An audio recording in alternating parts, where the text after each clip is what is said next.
দর্শক, খেলা শুরু ভারতীয় সেনার। বাংলাদেশ ও পাকিস্তানের বিরুদ্ধে প্রস্তুত।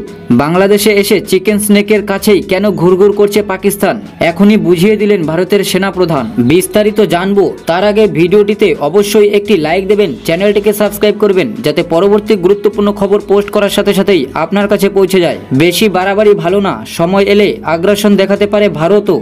বাংলাদেশকে এই কথা বুঝিয়ে দিলেন ভারতীয় সেনাপ্রধান উপেন্দ্র দ্বিবেদী। সম্প্রতি বাংলাদেশের সঙ্গে পাকিস্তানের অতিরিক্ত বন্ধুত্ব এবং বাংলাদেশে ঘন ঘন পাক সেনা প্রধানের সফরের মোটেই ভালো চোখে দেখছে না ভারত। এরই মধ্যে গোয়েন্দা সূত্রে খবর, চিকেন স্নেকও দেখতে গিয়েছিলেন পাকিস্তানি গুপ্তচররা।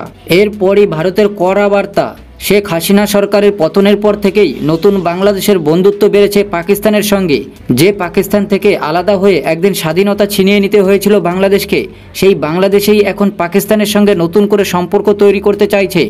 গত জানুয়ারিতে বাংলাদেশ সেনার lieutenant general SM. Kamrul Hasan গিয়েছিলেন পাকিস্তান সফরে।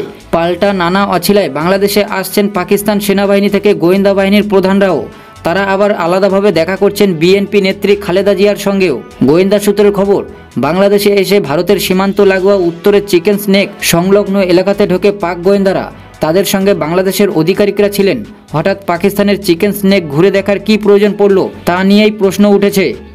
এ প্রসঙ্গে ভারতীয় সেনাপ্রধান উপেন্দ্র দ্বিবেদীকে প্রশ্ন করা হলে তিনি বলেন, আমরা কথায় নয় কাজে বিশ্বাসী, এটা উভয় পক্ষই বুঝবে। আমরাও আগ্রাসী হতে পারি। পাকিস্তানকে আক্রমণ করে তিনি বলেন, একটা দেশের জন্য একটি শব্দ ব্যবহার হয়, সন্ত্রাসের আঁতুড়ঘর।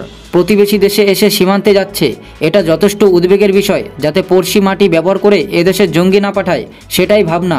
দর্শক, যদি তৃতীয় বিশ্বযুদ্ধ শুরু হয় তাহলে বিশ্বের সবচেয়ে শক্তিশালী দেশের কি হবে? এই 7টি দেশের কাছে বিপজ্জনক অস্ত্র রয়েছে। মার্কিন প্রেসিডেন্ট ডোনাল্ড ট্রাম্প সম্প্রতি একটি বিবৃতি দিয়েছেন যে তৃতীয় বিশ্বযুদ্ধ খুব বেশি দূরে নয়, আর যদি তা ঘটে তাহলে কেবল একজনই তা থামাতে পারবেন, ডোনাল্ড ট্রাম্প নিজেই। প্রকৃতপক্ষে মিয়ামিতে এক সমাবেশে ভাষণ দেওয়ার সময় মার্কিন রাষ্ট্রপতি বলেছিলেন যে আমরা বিশ্বজুড়ে চলমান যুদ্ধের অবসান এবং বিশ্বের শান্তি পুনরুদ্ধারের দিকে দ্রুত এগিয়ে যাচ্ছি। আমরা চাই না যুদ্ধের কারণে আর কোনো মানুষ মারা যাক। তিনি বলেন, যদি আমরা মধ্যপ্রাচ্য এবং ইউক্রেনের মৃত্যুর দিকে তাকাই তাহলে বুঝতে পারবেন যে আপনি তৃতীয় বিশ্বযুদ্ধ থেকে খুব বেশি দূরে নন। এখন এমন পরিস্থিতিতে একটি প্রশ্ন জাগে যে যদি তৃতীয় বিশ্বযুদ্ধ শুরু হয় এবং আমেরিকা আলাদাভাবে যুদ্ধ করে, তাহলে কোন দেশগুলো আমেরিকাকে পরাজিত করতে পারবে বা কঠিন লড়াই দিতে পারবে? সম্প্রতি বিশ্বের 10টি শক্তিশালী দেশের তালিকা প্রকাশ করা হয়েছে।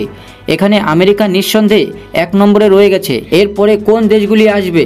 দ্বিতীয় নম্বরে রয়েছে চীন। চীনের জিডিপি $19.53 ট্রিলিয়ন।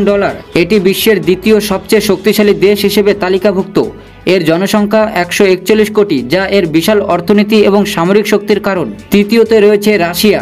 রাশিয়ার জিডিপি $2.2 ট্রিলিয়ন, যা মার্কিন যুক্তরাষ্ট্র এবং চীনের তুলনায় অনেক কম, কিন্তু সামরিক শক্তির দিক থেকে এটি বিশ্বের দ্বিতীয় স্থানে রয়েছে। এই কারণেই এটি এই তালিকায় তৃতীয় স্থান পেয়েছে।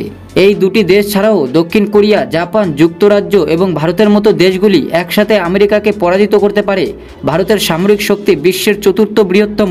তো দর্শক, এই নিয়ে আপনাদের মতামত কি অবশ্যই কমেন্ট করে জানাবেন। ভিডিওটিতে অবশ্যই একটি লাইক দেবেন, চ্যানেলটিকে সাবস্ক্রাইব করবেন যাতে পরবর্তী গুরুত্বপূর্ণ খবর পোস্ট করার সাথে সাথেই আপনার কাছে পৌঁছে যায়।